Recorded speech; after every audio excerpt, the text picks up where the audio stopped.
એયસણમુચ્છિત્તિ શુદ્ધ ધમ્માઓ શુદ્ધ ધમ્મ સંપત્તિ પાવકમ વિગમાઓ પાવકમ વિગમો ભવત્તાઈ ભાવાઓ. વાત ચાલે છે આપણે શુદ્ધ ધર્મની, અને શુદ્ધ ધર્મની અંદર હેતુ, સ્વરૂપ અને અનુબંધ. એની અંદર સ્વરૂપની અંદર આપણે જે પણ ક્રિયા કરીએ છીએ એ બે ભાગની અંદર વહેંચાય છે, દ્રવ્ય ક્રિયા અને ભાવ ક્રિયા. ભાવ ક્રિયા આપણી ક્યારે બને?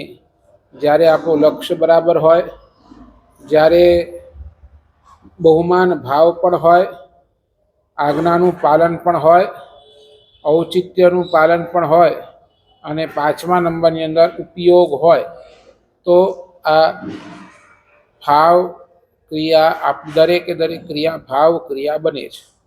ગઈકાલે વાત કરી હતી ઉપયોગની. આત્માનો સ્વભાવ ઉપયોગ છે, મનનો સ્વભાવ વિચારનો છે. આત્માનો સ્વભાવ ઉપયોગની, તમે જે ક્રિયા કરો એની અંદર તમારો ઉપયોગ એટલે એ આત્માનો સ્વભાવ, અને જે ક્રિયા કરો એની અંદર તમારે અલગ બીજા વિચાર આવે એ મનનો સ્વભાવ છે. એટલે મનનો સ્વભાવ બહુ ચોખ્ખી રીતે શાસ્ત્રકાર ભગવંતો સમજી લો. મનની છે ને બે દશા. નંબર 1 વિચાર કરવાની દશા. મન વિચાર કરે, અને મન કેવું વિચાર કરે? જેની અંદર બધા વિકલ્પો હોય એવું જ વિચાર કરે. જો ને તો, જો મારી પાસે આટલા પૈસા હોત તો હું આ કરત. આ કોના વિચાર? મનના, બરાબર ને? જો ને તોની અંદર એ મન જોડાઈ જાય. મનની અંદર વિચાર ચાલે, જો મારી પાસે આવું હોત તો હું આ કરત, જો મારી પાસે આવું હોત તો હું આ કરત, જો આજે વરસાદ પડત તો આ કરત, જો આજે વરસાદ. સમજાય છે ને?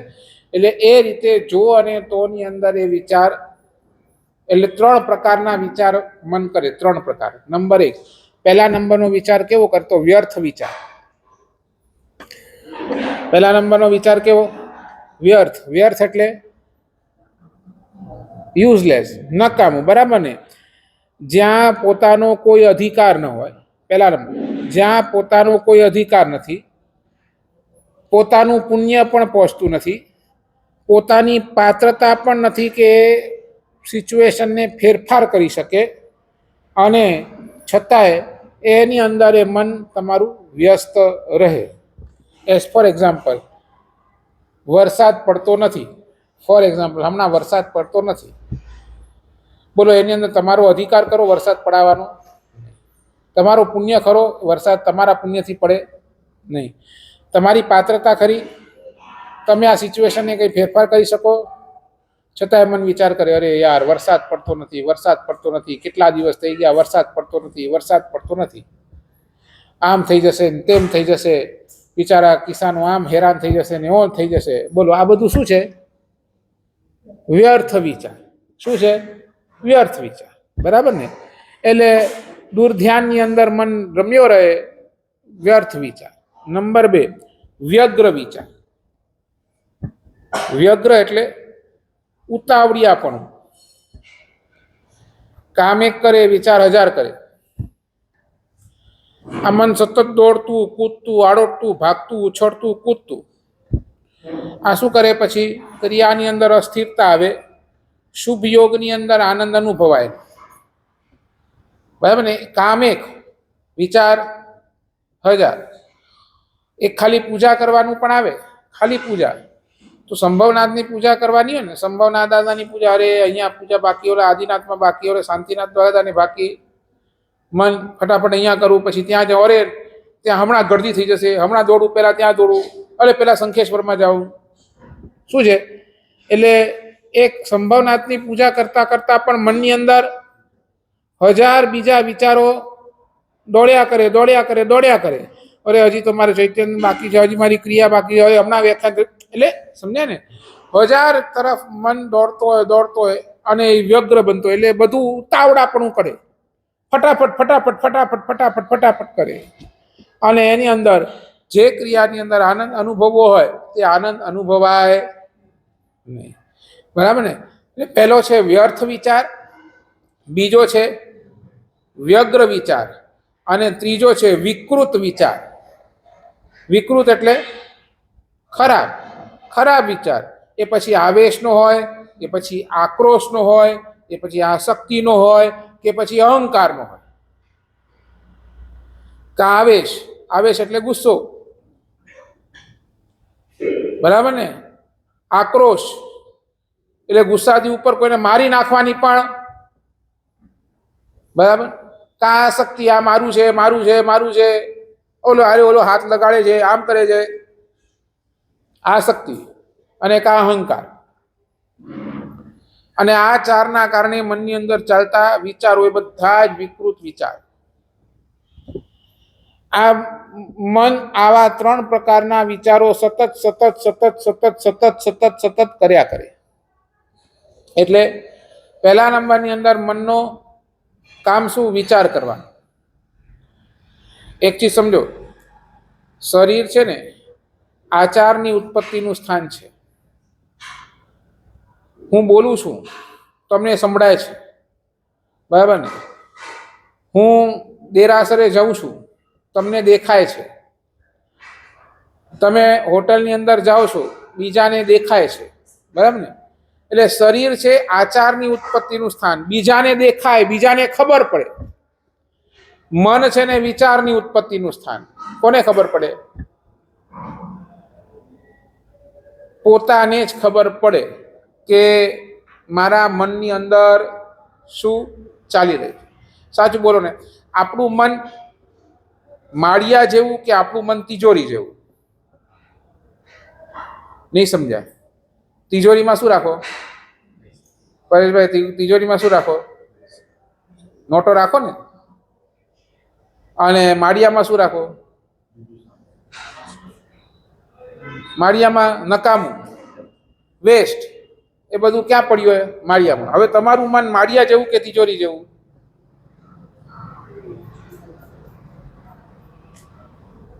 બોલો. એની અંદર નકામા વિચારો પડ્યા છે કે એની અંદર પરમાત્મા ભક્તિના, એની અંદર ઉત્તમ એવા શુભ ભાવો પડ્યા છે? માળિયા જેવું. તો ભાઈ તિજોરી ક્યારે કરશો? એ નંબર એક, મન વિચાર કરે. નંબર બે, મન વિચાર આવતા આવતા આવતા આવતા એટલું બધું મન થાકી જાય ને, એટલું બધું મન થાકી જાય એટલે ધીરે કરીને ઊંઘની અંદર સરકી જાય. વિકલ્પો જતા રહે એટલે તરત ઊંઘ આવી જાય. સાચું બોલો. માણસને સુવામાં કેમ આનંદ આવે? માણસને સુવામાં આનંદ કેમ આવે? વિચારો જ નથી ને. વિચારો ના હોય ત્યારે મનને આરામ, અને આરામ એ જ આનંદ. એટલે માણસને ઘડી ઘડી હવે ઊંઘી જાઓ, ઊંઘી જાઓ. સમજાય છે?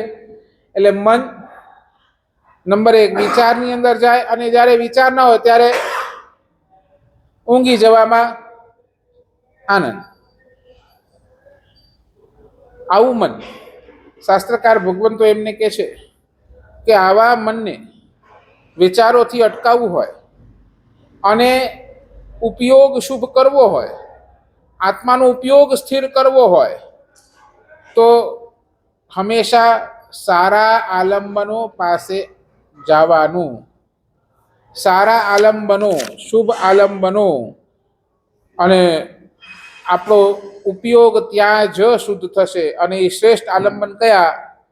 તો પ્રભુ, ગુરુ અને ગ્રંથ. આ ત્રણ શ્રેષ્ઠ આલંબનો. નંબર એક પરમાત્મા, નંબર બે ગુરુ ભગવાન, અને નંબર ત્રણ શાસ્ત્રો અથવા તો ગ્રંથ. પરમાત્મા આપણને પ્રતિમા સ્વરૂપે મળ્યા જ. ભગવાન મૌન છે,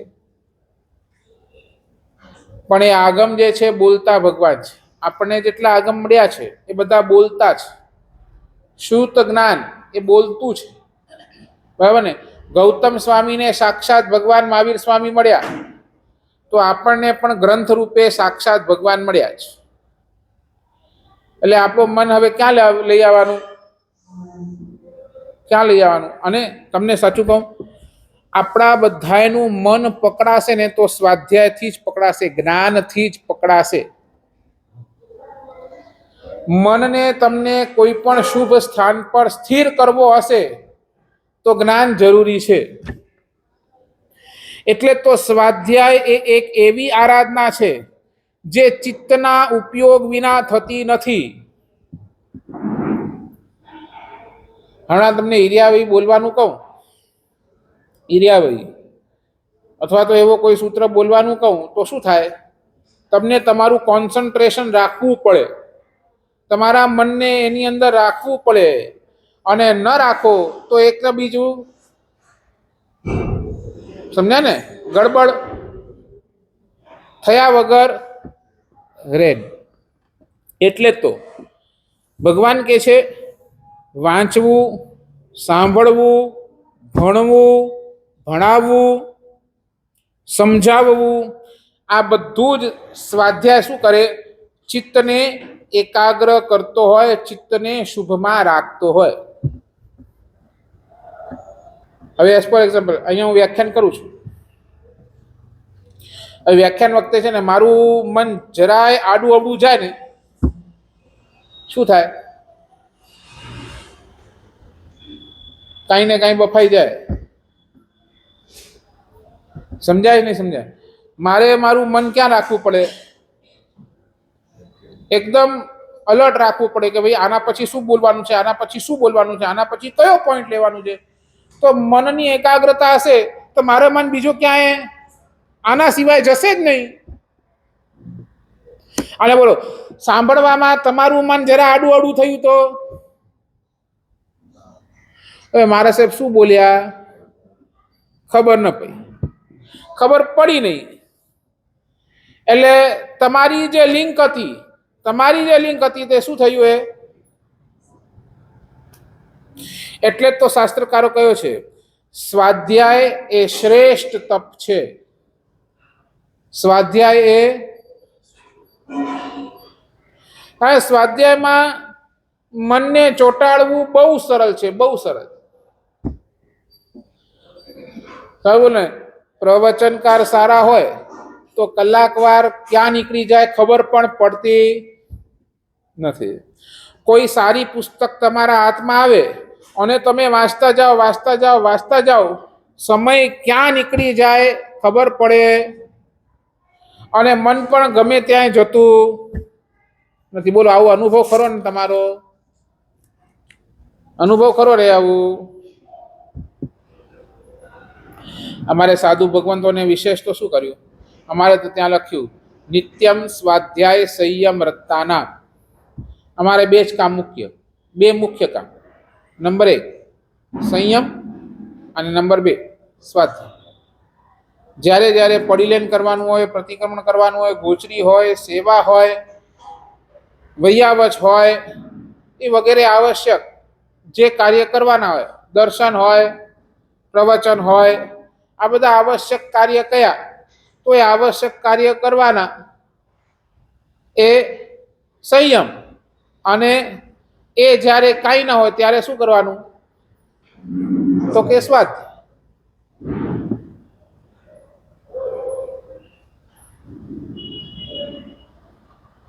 મન છે ને આપણું અનાદિકાલથી અશુભના સંગાથે રહ્યો છે, એટલે એને અશુભના સંસ્કાર પડ્યા છે.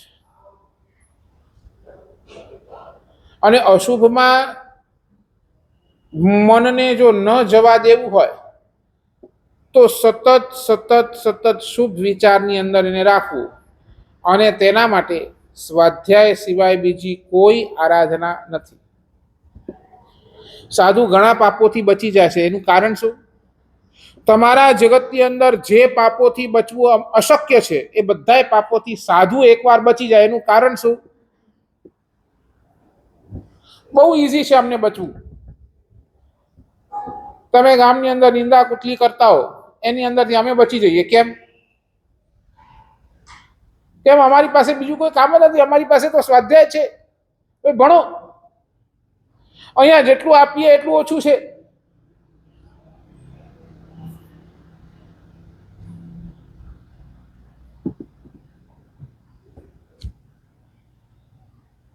પરેશભાઈ, ડે 1 થી હું ભણવાનું ચાલુ કરું ને, ડે 1 મારો જન્મ થયો ફોર એક્ઝામ્પલ, ત્યારથી હું ભણવાનું ચાલુ કરું અને મારું આયુષ્ય પૂર્ણ થાય ત્યાર સુધી હું ભણું તો બધું ભણાઈ જાય ને મારાથી?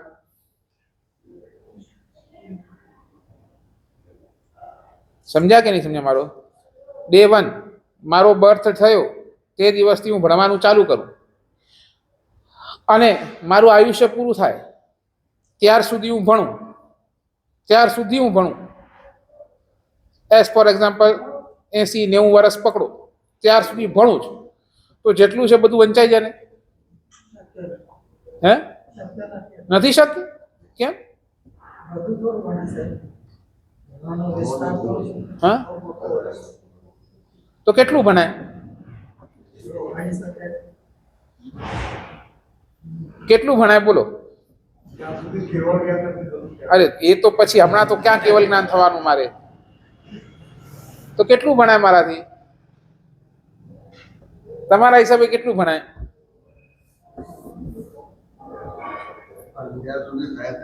તો કેટલું?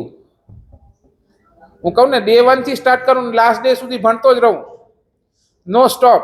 કેટલું ભણાય? 70%? પર્સન્ટેજમાં બોલો કેટલું ભણાય? 70%? કેટલું? 1%? 1% पढ़ाया, तभी 70% को 1% पढ़ाया.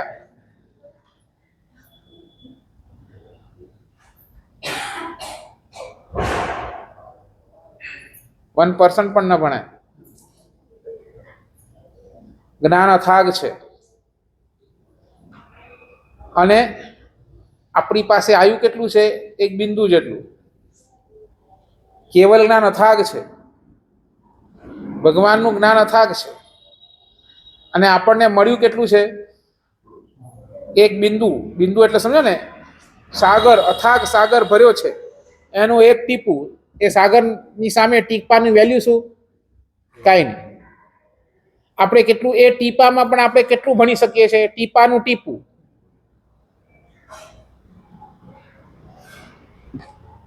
એ ખાલી ભણવું, પછી એના ઉપર ચિંતન કરવું એ અલગ, પછી એના ઉપર મનન કરવું એ અલગ. સમજાય છે હું શું કહું છું? એટલે સ્વાધ્યાય અમારે ત્યાં શ્રેષ્ઠ મૂકે. સાચું બોલો, રાતના તમારી ઊંઘ ઉડે શું કરો? મોબાઈલ લો. અને તમે અમને પૂછો તમે રાતના ઊંઘ ઉડી જાય તો શું કરીએ? અમે સ્વાધ્યાય કરીએ. અમારી પાસે જેટલું ગાથાનું સ્ટોક હોય બધું રાતના બોલી દઈએ, બોલતા જ. હવે સમજાય છે? એટલે પહેલા નંબરનું અંદર સ્વાધ્યાય. મનને ચોંટાડવા માટે શ્રેષ્ઠ વિકલ્પ શું? સ્વાધ્યાય. એટલે તમને સામાયિકમાં પણ શું કરવાનું કીધું? માળા નહીં. શું કરવાનું કીધું? સ્વાધ્યાય મુખ્ય છે. સામાયિક લીધું એટલે સામાયિક કેવો? તો શ્રુત સામાયિક જ. શ્રુત સામાયિક એટલે શું? ભણવું, ભણાવવું, માળા નહીં. એટલે સ્વાધ્યાય કરો, સ્વાધ્યાય કરાવો, માળા ગણો. માળા કોના માટે કીધી? હા, માળા હા, જે ભણી નથી શકતો, એટલે જેને વાંચતા લખતા નથી આવડતું, જે નથી વાંચી શકતો, એના માટે શું કીધું? ઠીક છે, માળા ગણો. પણ એ વાંચી શકે છે, પેલે ગુજરાતી હોય જે હોય એ વાંચી શકે છે, તો એના માટે તો શું કીધું? સામાયિક લેવો એટલે સ્વાધ્યાય જ કરવું. માળા માટે સામાયિક નથી.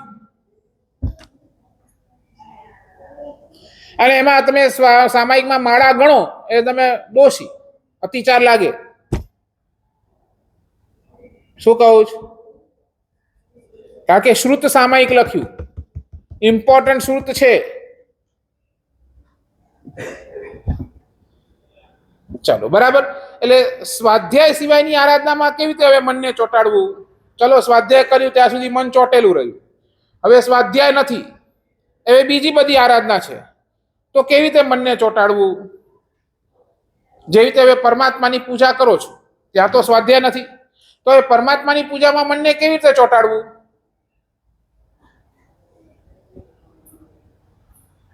કેવી રીતે?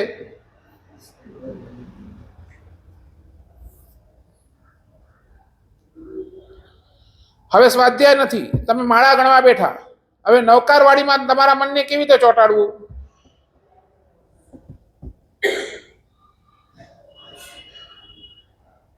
બોલો, કેવી રીતે? તમારી પાસે છે કોઈ ઉપાય? હા કે ના પાડો તો હું બોલું. છે તમારી પાસે તમારા મનને કેવી રીતે ચોંટાડવું? તો પરમાત્માની પૂજા કરતા કરતા પણ તમારું મન ચોંટે. કેવી રીતે ચોંટે? તો પરમાત્માની પૂજા સાથે સાથે શાસ્ત્રકાર ભગવંતોએ શું છે, દરેકે દરેક પૂજાના દુહા મૂકી દીધા. હવે દુહા શું કામ મૂક્યા? હવે દુહા શું કામ? હવે જેમ ભગવાનના તમે ઘૂંટણની પૂજા કરો છો, ત્યાં શબ્દ આવ્યું ખડા ખડા કેવલ લયા પૂજો જાનું નરેશ. બરાબર ને? હવે તમે ઘૂંટણની પૂજા કરતા કરતા આ બોલો છો, તો હવે એના અર્થનું ચિંતન કરો. ભગવાન જ્યાર સુધી આપને કેવલ જ્ઞાન ન થયું ત્યાર સુધી આપ બધી જ આરાધના ઉભા ઉભા કરી. ભગવાન આપના એ પગની અંદર શું બળ હશે, બધા જ કૌશક ઉભા ઉભા, બધી જ આરાધના ઊભી ઊભી, બધું જ ધ્યાન ઊભું ઊભું, એ ચિત્ર આંખની સામે આવે. એ ચિત્ર ભગવાનના આ ઘૂંટણની પૂજા કરતા કરતા ભગવાન આપનું એ સમય શું હશે આરાધનાનું, બધી જ આરાધના ઉભા ઉભા, અને એ ચિત્ર આંખની સામે આવે. સાચું બોલો, મન ક્યાં ચોટ્યું? ક્રિયાથી પૂજા, મન ભગવાનમાં ચોટ્યું. કારણ શું હતું? એને આલંબન તરીકે દુહો હતો. બરાબર ને? હવે દુહો જોર જોરથી બોલવાનું કે મનમાં બોલવાનું? મનમાં બોલવાનું, અને સાથે સાથે એનું અર્થનું ચિંતન પણ કરવાનું. આપણે તો દુહાની ગાડી એટલી ફાસ્ટ ભાગે, એટલે મેં કીધું એક પરમાત્માની પૂજા કરો, પણ એવા ભાવ સાથે કરો.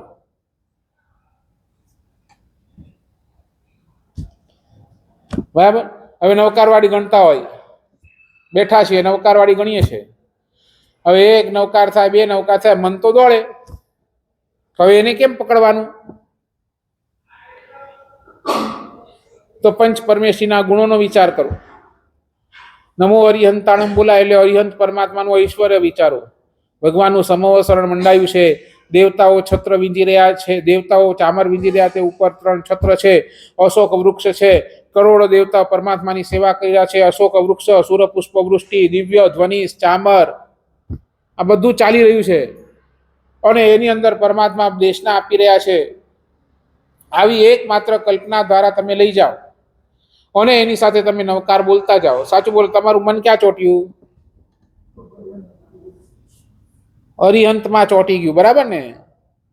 પછી ધીરે ધીરે સિદ્ધ ભગવાન, અરે સિદ્ધ ભગવાનનું શું કેવું? તો અનંત અનંત સિદ્ધ મોક્ષની અંદર બેઠા છીએ, અમારા ઉપર પરમ કરુણા કરી રહ્યા છે. મારો પણ ધન્ય દિવસ ક્યારે આવે, હું પણ આ સિદ્ધ શિલાની અંદર એમની સાથે, એમના પરિવારની અંદર હું ભળી જાઉં.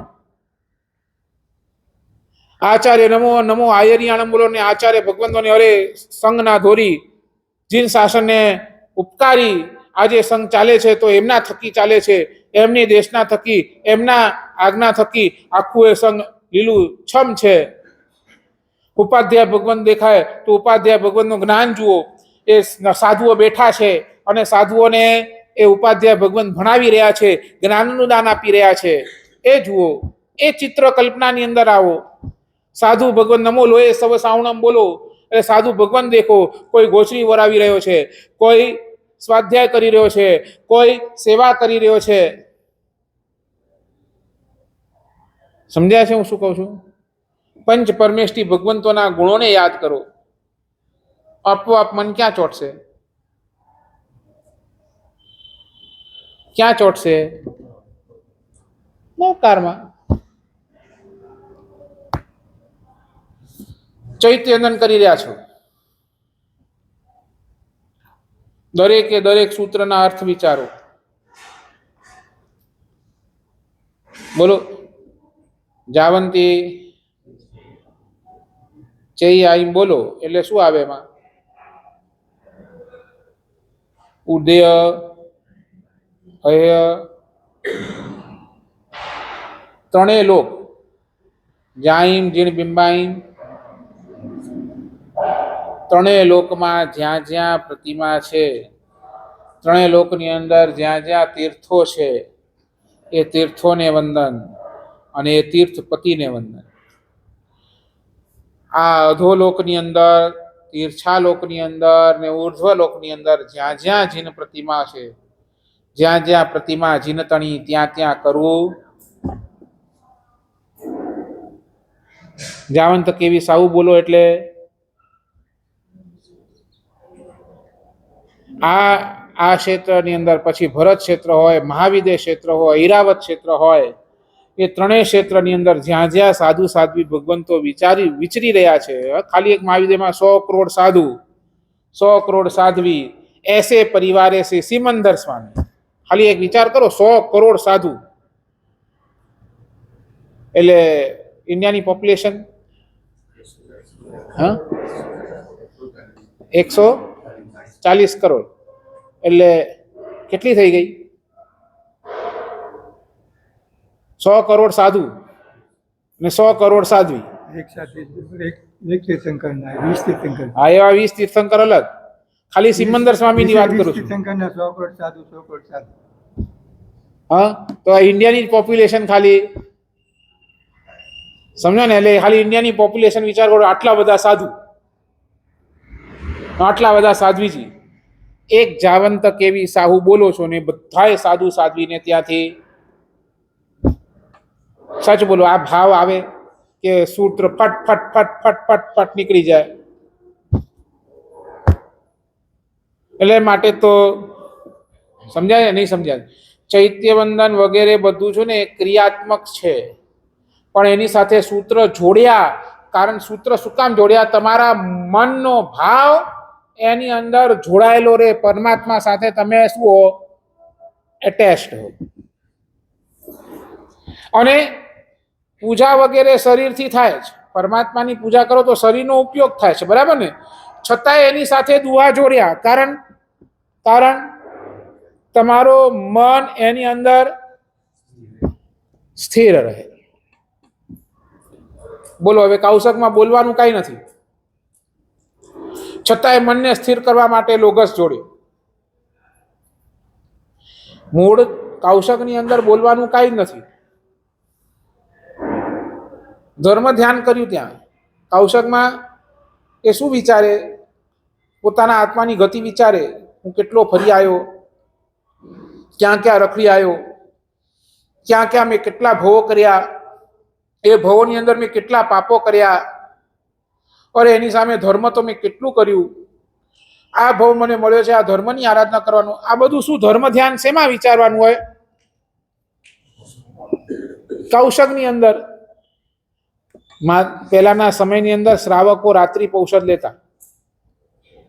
રાત્રિ પૌષધ લઈને શું કરે? એટલે કામ ધંધાથી આવે, ઉપાસ્યની અંદર આવી જાય, રાત્રિ પૌષધ ઉચ્ચારે, પ્રતિક્રમણ કરે, પૌષધ લે, અરે પૌષધ લઈ પ્રતિક્રમણ કરે, પછી શું થાય? તો કે ધર્મ ધ્યાન કરે. ધર્મ ધ્યાનમાં શું કરે? પોતાના આત્માનો વિચાર કરે, કેટલા ભવ હું કરી આવ્યો, અને ભવની અંદર મેં કેટલા પાપો કર્યા, એ પાપોની સામે મેં ધર્મ કેટલો કર્યો, એ ધર્મ કર્યો તો કેવો કર્યો, કેમ મારો હજી સુધી ભવ નિસ્તાર ન થયો, હજી મારે કેટલા ભવ કરવાના. અને એ રીતે આખું એ ધર્મ ધ્યાન કરતા કરતા કરતા કરતા કરતા કરતા પોતાના મનને એવું તૈયાર કરે કે એ રીતે એની આરાધના થતી. બોલો, એટલે હવે કૌશકમાં કઈ બોલવાનું નથી, પણ છતાંય હવે આપણે કઈ બોલવા આપે નહીં તો આપણે તો એટલે શું મૂક્યું ત્યાં? લોગસ કેમ મૂક્યું? કે ભાઈ મન આડું આડું ભટકે નહીં. તમે કમસે કમ કૌશકની અંદર શું બોલો છો? 24 ભગવાનના નામ બોલો છો. અને જેને લોગસ નથી આવતો તો એક લોગસ ના આવડે તો 4 નવકાર. હવે નવકાર શું કામ રાખ્યા? એટલે જ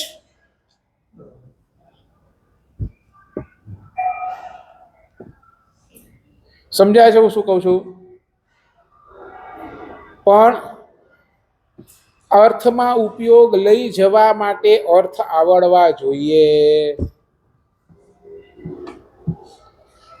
બોલો ને, અહીંયા બેઠેલા કેટલાને અર્થ આવડે?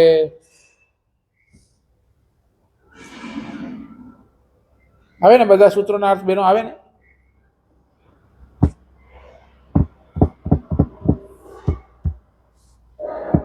ચાલો, સૂત્રોના અર્થ નથી આવતા, ગુજરાતી દુઆના તો અર્થ આવડે કે નહીં? ચાલો, તમે અષ્ટપ્રકારી પૂજા કરો એના તો બધા અર્થ આવડે ને? બોલો ને, ફળ પૂજા બોલો, ફળ પૂજાનો દુઓ બોલો. ફળ પૂજા, હા, ઇન્દ્રાદિક પૂજા ભણી ફળ લાવે ધરીરાગ. હા, પુરુષોત્તમ પૂજા કરી માંગે શિવ ફળ ત્યાગ. આનો અર્થ કરો. ચાલો ફટાફટ કરો.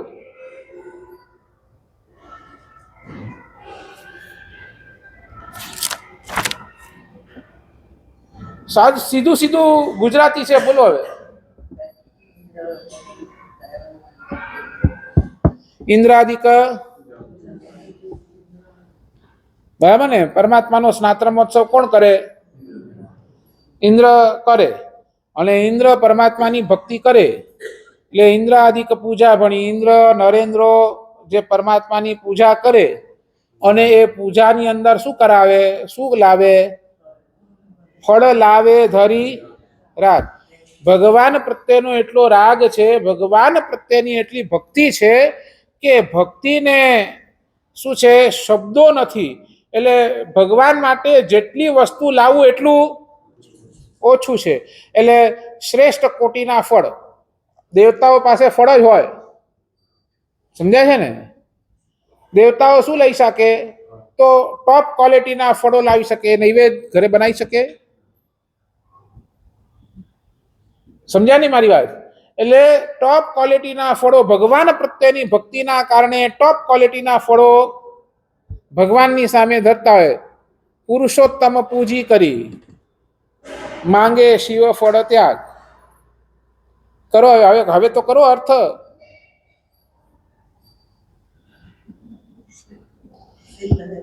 હારું, એ ગુજરાતી દુઆના તમને અર્થ નથી આવતા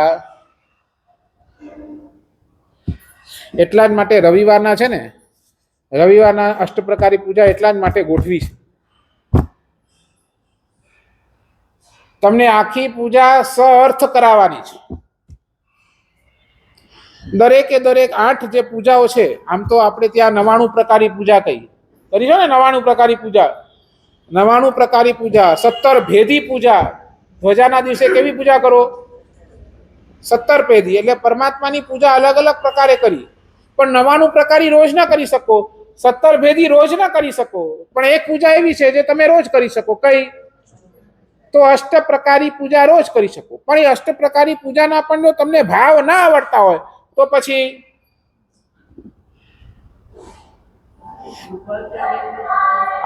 તમે આવો રવિવારના, એ આખું અર્થ બતાવું.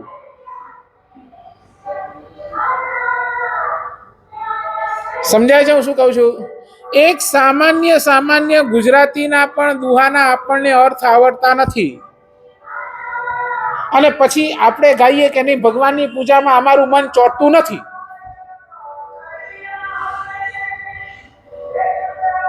કેવી રીતે ચોટે? પછી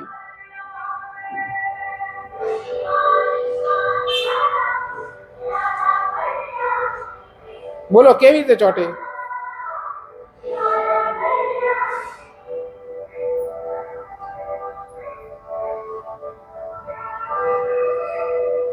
બોલો, કેટલા 8 માંથી કેટલા અર્થ આવે તમને?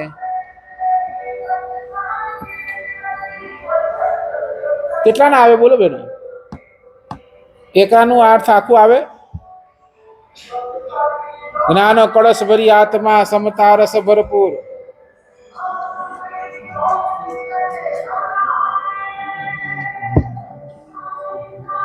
આપણને આવડતા જ નથી. એટલે જ એક પૂજાનો અર્થ એક એક પૂજાનો અર્થ સમજીશું અને અર્થ સમજીને એ દરેક પૂજા આપણે શું છે કરીશું. એટલે રવિવારના દિવસે, આ રવિવાર 30 તારીખે સકલ સિસંગ, બરાબર ને, પૂજાના વસ્ત્રોની અંદર પરમાત્માની ભક્તિ કરવા ઉત્તમ દ્રવ્યો લઈને પધારવાનું. મારું ખાસ, જો અર્થ સમજવા હોય તો, બાકી ન સમજવા હોય તો તું બે જાણહ અહમ ન જાણામી તસ્મિચ્છામી દુક્કડમ. સમજાય છે? આપણને અર્થ પણ નથી આવડતા, એટલે આને આપણે ગાળો આપતા હોઈએ, આપણે આપણા માટે બોલતા હોય કે સાહેબ મન ચોટતું નથી, મન ચોટતું નથી, મન ચોટતું નથી. ક્યાંથી ચોટે? અને અમારે તો આગળ શું કર્યું ખબર છે? પરમાત્માની પૂજા કરો ને, પરમાત્માની પૂજા કરી લો, ચૈત્યવંદન વગેરે થઈ જાય, તમે દેરાસરથી નીકળવાની તૈયારી હોય ને ત્યારે 5 મિનિટ બેસવાનું ભગવાન પાસે. શું કામ બેસવાનું?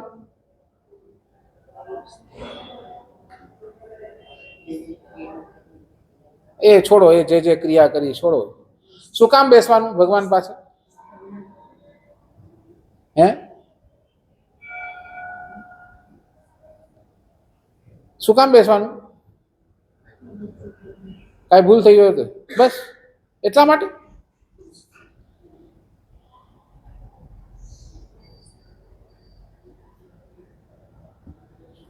લખ્ય વિધિમાં લખી છે 5 મિનિટ બેસવાનું.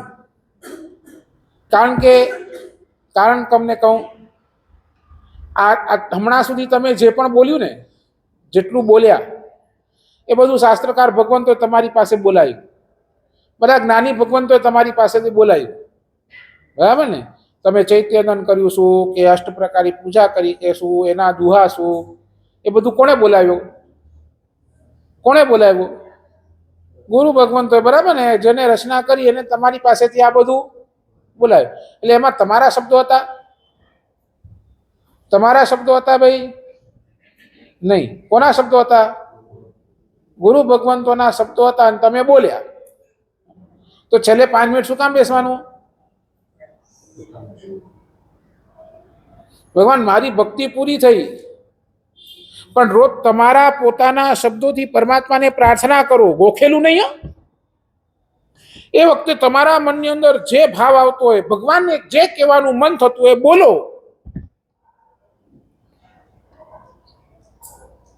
સાચું બોલો તો એમાં મન નહીં ચોટે?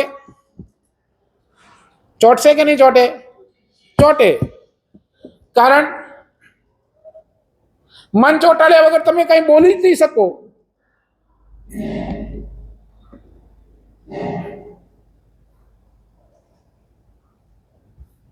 તમારા મનના ભાવ તમે પોતે વ્યક્ત કરો. ભગવાનને જે કહેવું હોય બધું જ ભગવાન સાંભળવા મળે. તો તમે કહેવા માટે કેટલા તૈયાર? આ સુધી ગોખેલું બોલ્યું. આપણા પોતાની ફિલિંગ્સ આપણે ક્યારે ભગવાન સાથે શેર કરી? ક્યારે?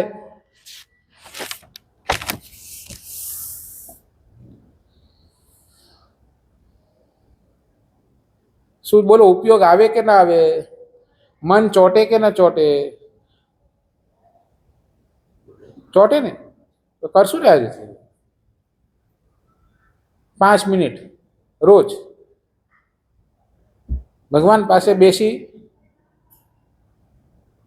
તમારા પોતાના હૃદયના ભાવ પરમાત્માની, તમે તમારા હૃદયની અંદર શું વિચારો છો એ પરમાત્માને વ્યક્ત કરો. જોજો તમારા હૃદય એ ઓટોમેટિક પરમાત્મા સાથે જોડાઈ જશે. અને 100% તમે કહેશો ભગવાન સાંભળે છે. ભગવાન 100% સાંભળે છે, પણ આપણને હજી સુધી કહેતા આવડ્યું.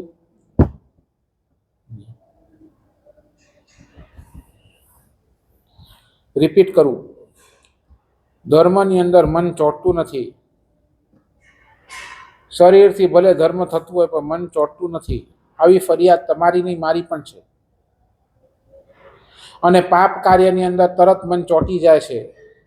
શરીર ચોટે કે ન ચોટે, મન તો ચોટી જ જાય છે.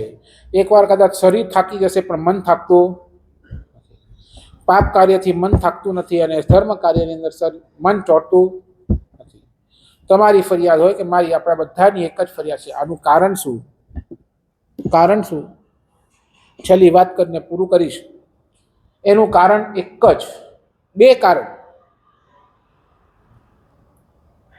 બહુ ઇમ્પોર્ટન્ટ. આજના પ્રવચનનો ક્રીમ કોટેશન તમે લખવો તો લખી લેજો, બહુ જ ઇમ્પોર્ટન્ટ. મારું મન કેમ ધર્મમાં નથી ચોટતું અને મારું મન કેમ પાપની અંદર જલ્દી ચોટી જાય છે, એના બે કારણ. પાપના સંસ્કાર અનાદિકાળથી છે. અનાદિકાળથી પાપ કરતા આવ્યા છીએ અને કરવાના કારણે એના સંસ્કાર આપણા આત્મા ઉપર અનાદિકાળથી પડી ગયા છે. ખાવાના સંસ્કાર આજના નથી, અનાદિકાળના છે. અનાદિકાળથી પહેલું કામ ખાવાનું જ કર્યું એટલે ખાવાની અંદર આપણું મન તરત ચોંટી જાય, તરત વયો જાય. સંપત્તિ પાછળ આજથી નથી ભાગી રહ્યા, પહેલાથી ભાગી રહ્યા છે. એટલે સંપત્તિ જેમ જેમ મળે, રૂપિયા જેમ જેમ મળે છે, આપણું મન એની અંદર વધારે ને વધારે શું થાય? ચોંટતું જાય. બરાબર. પાપના સંસ્કાર અનાદિકાળથી છે, ધર્મના સંસ્કાર આ ભવની અંદર તમને નાખવા પડશે.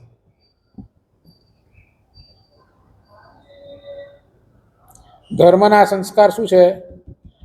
એક આ જ ભવ એવો છે જ્યાં તમને વારંવાર વારંવાર વારંવાર ધર્મના સંસ્કારો નાખવા પડશે. એટલે ભગવાન કહે છે તમારું મન ભલે ચોંટતું નથી, ધર્મ ક્રિયાની અંદર તમારું મન ભલે ચોંટતું નથી, તોય ધર્મ કરો, તોય કરો. કારણ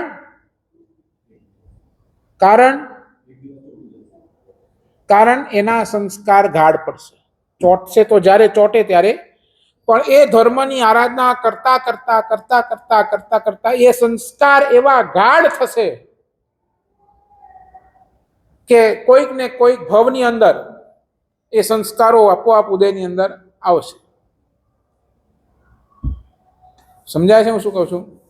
પાપના સંસ્કાર અનાદિકાળના છે, ધર્મના સંસ્કાર આ ભવની અંદર નાખવા જ પડશે. તમારી પાસે બીજો કોઈ ઓપ્શન નથી. એટલે શાસ્ત્રકાર કહે છે ગમે તે થાય ધર્મ કરો, એટ એની કોસ્ટ ધર્મ કરો. મજા નથી આવતી તોય કરો, કંટાળો આવે છે તોય કરો. નંબર 1 પહેલું આ કારણ. બીજું કારણ, પાપ અનુભવથી સુખ આપે છે, ધર્મ અનુભવથી દુઃખ આપે છે.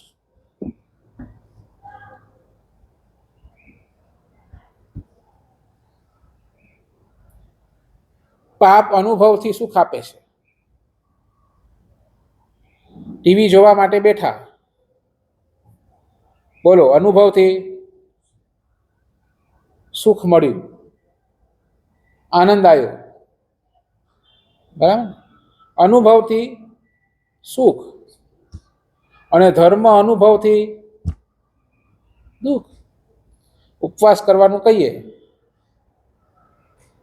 તો દુઃખ. બરાબર ને? ઉપવાસની વાત કરું તો દુઃખ. બોલો, આજે એકાદશીનો કેટલામો દિવસ છે? આજે છેલ્લો. એકાદશીના પૂરા શું કામ પહેલા પૂરા કર્યા ખબર છે? પક્ષધર આવી રહ્યું છે, નહીં સમજ્યા? 16 ઉપવાસ કરવા માટે તમને પહેલા છોડ્યા.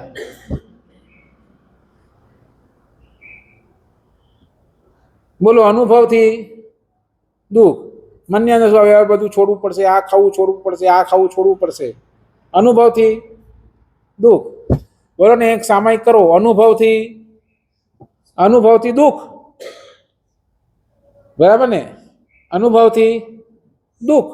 એ ધર્મ જ્યારે પણ કરશો ત્યારે અનુભવમાં દુઃખ મળશે, અને પાપ જ્યારે કરશો ત્યારે અનુભવમાં સુખ મળશે. ખાવાનું કોને ન ગમે પરેશભાઈ? ગમે ને? દિનેશભાઈ ખાવાનું કોને ન ગમે? ગમે. એટલે ખાવા બેસો એટલે આનંદ, અને તપ કરવાનું કહું તો દુઃખ. એ ધર્મ અનુભવથી દુઃખ અને પાપ અનુભવથી સુખ. પણ શાસ્ત્રકાર કહે છે ભલે પાપ અનુભવથી સુખ આપે છે પણ પરંપરા એ દુઃખી બનાવે છે. પરંપરામાં આગળ વધશો ને તો એ જ પાપ તમને શું જશે? આગળ થઈને દુઃખ આપવાનો છે. અને ધર્મ તમને ભલે શરૂઆતમાં દુઃખ આપે છે પણ એની જ્યારે પરંપરા જશે ને ત્યારે એના જેવું સુખી તમને બીજું કોઈ, સાચું બોલો, આપણને સ્ટાર્ટિંગ પોઈન્ટ દેખાય કે એન્ડિંગ પોઈન્ટ દેખાય? આપણને સ્ટાર્ટિંગ પોઈન્ટ દેખાય બંનેની કે એન્ડિંગ પોઈન્ટ દેખાય? સ્ટાર્ટિંગ પોઈન્ટ દેખાય એટલે ધર્મ થતો નથી. સ્ટાર્ટિંગ પોઈન્ટ દેખાય એટલે પાપ મજ્જેથી કરીએ છીએ. જે દિવસે એન્ડિંગ પોઈન્ટ જોવાનું, અને એ જ સમ્યક દર્શન છે. એન્ડિંગ પોઈન્ટ જોશું એ જ સમ્યક દર્શન. ભલે હમણાં દુઃખ છે પણ મને પરંપરાએ સુખ મળશે જ, આ વિશ્વાસ, આ શ્રદ્ધા, એ જ સમ્યક દર્શન. બેસે છે વાત? એટલે ધર્મ પરાણે પણ કરો, સંસ્કાર નાખો.